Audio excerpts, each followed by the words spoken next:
Everyone, so tingnan niyo po yung aso namin, yan po si Kylie, so kumakain po siya, so yan po ang kanyang dinner today, so yan makikita niyo po, napaka-cute po ni Kylie at saka napakalambing po. So yung aso na namin mga langga is ano po yan siya, yung Chihuahua mix, mini pincher.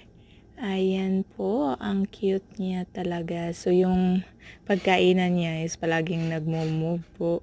So, yan. So, tingnan niyo po yan. Napaka-cute po ni Kyla, tsaka napaka-behave. Ayan o. So, malapit na siyang natapos sa kanyang kinakain. So, yan.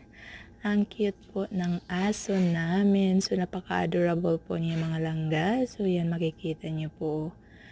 At saka, ganda din ang kanyang kulay. So, yan po si Kylie. Say hi to everyone.